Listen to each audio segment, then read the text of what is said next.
In the heart of a city where the lights blurred against the misty night, a teacher named Daniel Carter walked into St. Augustine High School, unaware that his life was about to intertwine with a troubled student, James Holloway, in a way that would shake the very foundations of his beliefs. James, a 17-year-old with a dark past, carried secrets that no one dared to uncover, his cold blue eyes hiding stories of violence, betrayal, and a mystery that stretched far beyond the walls of the school. Rumors whispered that his father was part of an underground syndicate, a man who vanished without a trace, leaving James behind with nothing but anger and questions. The moment Daniel stepped into his classroom, he felt the weight of James's piercing gaze, an unsettling mixture of defiance and a silent plea for help.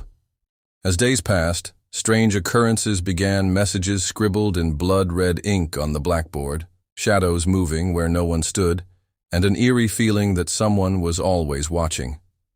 Daniel, an ex-investigator turned teacher after a personal tragedy, sensed that James's troubles ran deeper than mere teenage rebellion. The underworld had its grip on him, and with every lesson taught, Daniel found himself unraveling a conspiracy that connected James's past with a crime so sinister it threatened both their lives. James began to trust Daniel, but it wasn't. Easy years of being abandoned, used, and lied to had hardened him. There were moments of rage, moments where James would lash out or disappear for days. But Daniel remained patient, knowing that breaking through the walls James had built around himself would take time. One night, after a particularly heated argument between them, James appeared at Daniel's doorstep with a trembling hand and a folder filled with documents files that held the names of men who controlled the city's underground from the shadows. Among those names was his father's, circled in red. "They killed him," James whispered, his voice hollow, "and I know who pulled the trigger." It was then that Daniel realized this was bigger than either of them had imagined. The men who had orchestrated his father's disappearance were not just criminals. They were powerful, untouchable figures with deep connections to law enforcement, politicians, and businessmen. If they knew James had this information, he wouldn't live to see another day. The two became unlikely allies, their bond forged in danger, as they were hunted by men who would kill to keep their sins buried. Daniel had thought he had left his old life behind, but here he was again running surveillance, following leads, piecing together a puzzle that seemed impossible to solve. He trained James in self-defense, taught him how to disappear, how to fight back when the time came. But James was still just a boy caught in a war much larger than himself. Daniel wrestled with his conscience, knowing that protecting him meant dragging him deeper into the darkness he had spent his life trying to escape. As the elite closed in, the school became a battleground, and Daniel was forced to confront not only his past demons, but also the brutal reality that sometimes the line between teacher and protector blurred. Then came the night that changed everything, a failed ambush outside Daniel's apartment, where gunfire echoed in the dead of night. James had been the target, but Daniel took the first bullet. With blood staining his hands, James realized there was no turning back. "You have to finish this," Daniel gasped, his vision fading. "No matter what happens to me." James had never known fear like this before, but he had also never known purpose. As Daniel slipped into unconsciousness, James made a silent vow he would expose the truth, no matter what it cost. And with that, their war against the unseen forces truly began. James didn't wait for dawn. He took Daniel's hidden stash of documents, his own evidence, and whatever cash he could find. He had no home to return to, no allies except an unconscious man fighting for his life. He made his way through the rain-soaked streets, heart pounding as he evaded the eyes that seemed to be everywhere. Every step felt like a countdown to his own demise. He needed a plan, a place to hide, a way to fight back. But most of all, he needed someone he could trust. And trust was a luxury he could not afford. James's first move was to seek out an old contact, Mr. Gibbons, an ex-journalist turned recluse who once exposed a high-profile crime ring before vanishing into obscurity. James had heard whispers that Gibbons operated from an old print shop, a relic of a forgotten era. He reached the decrepit shop just before dawn, his clothes soaked, his body trembling from exhaustion and fear. The old man answered with a shotgun in hand, his eyes scanning James with suspicion, before recognizing the name Holloway. "You're your father's boy, aren't you?" he muttered, lowering the gun. "Come inside." James laid out everything he knew, every document, every lead, every face he could remember. Gibbons listened in silence, occasionally glancing at the door as if expecting an unwelcome visitor. "Kid," he finally said, lighting a cigarette with a shaky hand. "This goes deeper than you think. Your father, he wasn't just in trouble. He was onto something big, something worth killing for. And now? Now, you're holding the torch." Before James could respond, a bullet shattered the window, sending shards of glass flying. "They found me," James whispered, his pulse racing. Gibbons shoved him toward a hidden passage. "Run! I'll handle this." James hesitated for only a second before darting into the darkness, the sound of gunfire echoing behind him. He ran through the alleyways, past rusted fences and abandoned buildings, his mind racing. If they had found him here, they would find him anywhere. He had to keep moving, had to keep fighting, and most of all, he had to survive. Daniel, meanwhile, woke in a dimly lit room, pain surging through his body. A stranger, a doctor operating outside the law had patched him up, but the message was clear. He had to leave. His wounds weren't just physical.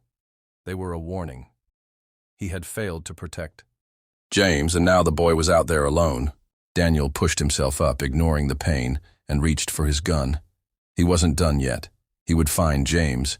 He would finish what they started, and he would make those responsible pay. James, now a fugitive, knew he had only one chance left. The city had turned into a chessboard, and he was the pawn they were hunting. But pawns had one advantage: they could become something greater. He vowed he wouldn't run forever. He would bring the fight to them. And as the city skyline loomed ahead, James knew that the war had only just begun. He had a long road ahead, hidden messages in the files he hadn't yet deciphered, a trail of bodies leading to a truth no one wanted exposed, and enemies who lurked in the shadows, waiting for him to slip. Every face in the crowd became a potential threat, every ringing phone a warning. But James wasn't the same boy he had been days ago. He had seen too much, lost too much. And as he stepped into the unknown, he knew one thing for sure: he wouldn't stop until he uncovered the truth, even if it killed him. James moved through the city like a ghost, avoiding every camera, every checkpoint, every set of eyes that could betray his presence. He had no home, no allies, only the truth he carried and the memory of Daniel bleeding out in his arms. He couldn't let that be in vain. The files he had stolen from his father's secret archive were encrypted, filled with codes and references to names he didn't recognize. But he knew one thing: these documents were deadly. People had killed for them before, and they would kill again. He needed to decrypt them, fast. Hiding in an abandoned warehouse on the outskirts of the city, he powered up an old laptop, fingers shaking as he typed. The files held bank transactions, secret offshore accounts, and classified records tied to politicians, law enforcement, and crime syndicates. It was a web so tangled that pulling a single thread could unravel the whole system. But before he could dig deeper, his instincts screamed at him. He wasn't alone. A shadow moved across the broken window. James shut the laptop and grabbed the small knife he had taken from Daniel's apartment. A low voice echoed through the empty space. "You should have disappeared, kid." The voice belonged to a man James recognized from the files, Victor Lane, a ruthless enforcer known for making problems vanish. But now, you're just another loose end. James didn't hesitate. He threw himself forward, slamming the knife into Victor's arm before sprinting toward the exit. Gunfire erupted, bullets sparking off rusted metal. He ducked behind an overturned crate, heart hammering. He was outmatched, outgunned, but he had something they didn't: desperation. As Victor reloaded, James grabbed a nearby crowbar and swung. Hard, knocking the gun from his hand. A struggle ensued, brutal and unforgiving. Blood spilled, and James barely escaped, vanishing into the night with nothing but the clothes on his back and a growing sense of dread. Meanwhile, Daniel was recovering, but he was far from safe. The underground doctor who had patched him up had done it on one condition: Daniel had to leave. "They're looking for you," the doctor warned, "and they won't stop until you're dead." But Daniel had never been one to run. He had trained James for this moment, prepared him for survival, but he hadn't expected to be taken out of the fight so soon. Every breath sent pain through his ribs, but pain meant he was alive. And if he was alive, he could still fight. With gritted teeth, he made his way to an old contact and ex-intelligence officer named Miles, who owed him a favor. "I need access to surveillance feeds," Daniel said. "I need to find James before they do." Miles hesitated. "You're playing a dangerous game, Carter." "I don't play games," Daniel replied. "I end them." James knew he had to go underground. He sought out a hacker named Sable, a woman known for breaking into systems no one else could crack. "You have 5 minutes before they track you here," she said as she took the laptop. Her fingers danced over the keys, decrypting the files layer by layer. "This isn't just about your father. This is about the entire system being rigged from the inside. If this gets out, people will burn." James clenched his fists.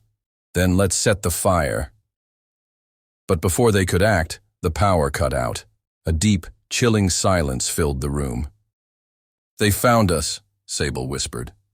James grabbed the laptop and bolted toward the back exit, dragging Sable with him. The building exploded behind them, flames licking at their heels as they escaped into the alleyway. "They're done chasing you," Sable panted. "Now they're hunting you." Daniel's search led him to an informant who confirmed his worst fear. James was marked for death. The elite forces of the underground weren't just sending enforcers anymore. They were sending specialists, assassins. "You don't have much time," the informant said. "They want him erased." Daniel had never moved faster in his life. He wasn't just a teacher anymore. He was a man with nothing to lose, and that made him more dangerous than any killer they sent. He tracked James through the city, finding the wreckage of the hacker's hideout. His heart clenched. "Hang on, kid," he murmured. "I'm coming." James and Sable kept moving, never staying in one place for too long.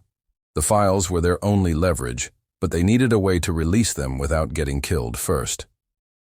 "We need someone powerful on our side," Sable said. "Someone untouchable." James thought for a long moment. There was only one person: Elias Monroe, a journalist with nothing to lose and a reputation for bringing the corrupt to their knees. They met in secret, slipping through the shadows of the city until they reached his safe house. Monroe took one look at the files and whistled. "You just declared war on the people who run this city," he said, "and they don't lose." James's jaw tightened. They've already lost.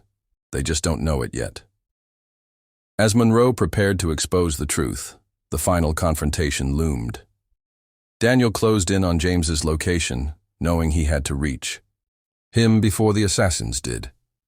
But he was too late. The elite enforcers descended like a storm, surrounding the safe house. Bullets tore through the walls. James fought like hell, taking down one attacker after another, but he was only one man. Just when it seemed over, a single gunshot echoed through the chaos. Daniel stood in the doorway, gun smoking. "You didn't think I'd let you have all the fun, did you?" he said with a smirk. Together, they fought their way out, bloodied but alive. Monroe broadcasted the files, the world watching as the names of the corrupt were exposed. The city erupted into chaos, arrests being made, the system cracking under the weight of its own secrets. But James and Daniel knew it wasn't over. "They'll rebuild," James said. "They always do." Daniel nodded. then we'll be there to burn it down again." And with that, they vanished into the night, knowing their fight was far from finished, but for the first time, they weren't running. They were hunting. The fallout from Monroe's exposé shook the world. The power vacuum left behind created new dangers. Those who had lost everything were desperate to reclaim control. New factions emerged, more ruthless than the last. James and Daniel stayed in the shadows, tracking movements, dismantling the SAR, infrastructure that enabled corruption to flourish.